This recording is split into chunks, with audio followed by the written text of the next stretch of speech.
ብርሃን ለራሱ ብርሃን በባህሪው ጨለማን ይገፋል። አይን ያለው ሁሉ ብርሃኑን ይመለከተዋል።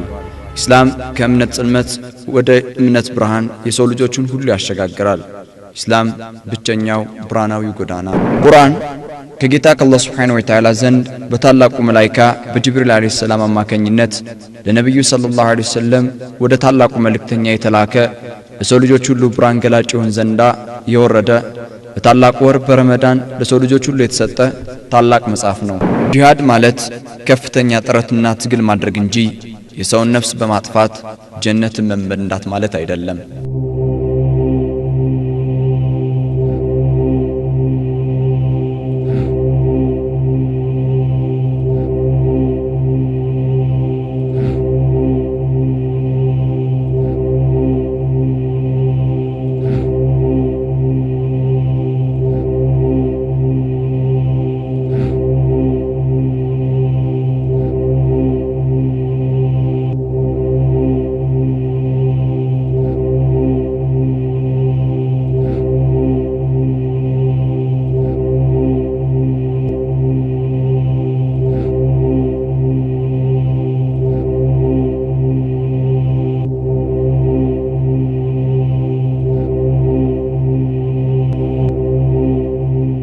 በተለያዩ መድረኮች ላይ የሃይማኖታዊ አስተምሮቱን በማካፈል ተወዳጅነትን እያተረፈ የሚገኘው ወጣት ዳኢ ኻሊድ ክብሮም እስልምናን ከተቀበለ 2 ዓመታትን ያስቆጠረው ይህ ወጣት በይዘቱና በአቀራረቡ ለየት ባለ መልኩ በጥያቄና መልሲን ቪሲዲ ለሙስሊሙ ማህበረሰብ ሲያቀርብ ጠቃሚ እንደሚሆን በማመን ነው።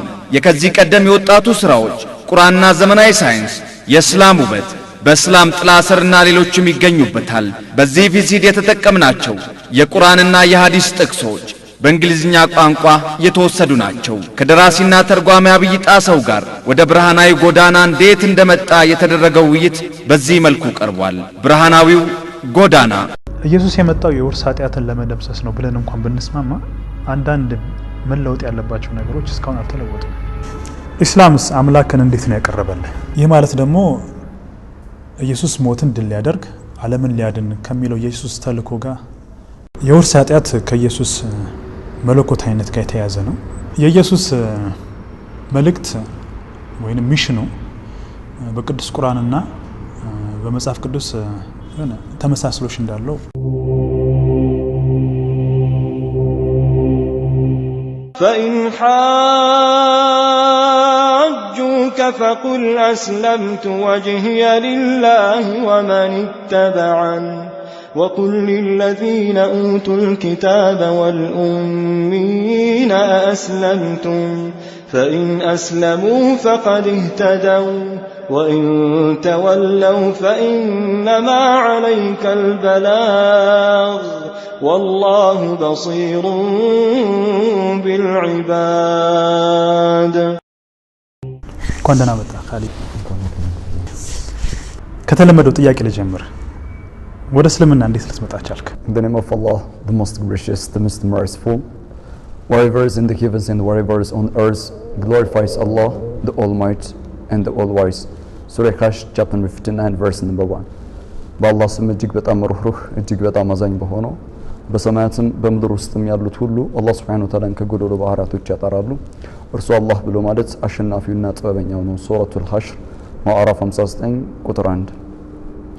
መልካም እንግዲህ ወደ እስላም እንዴት እንደመጣው አብራራለ ጥያቄ አንስተሃል።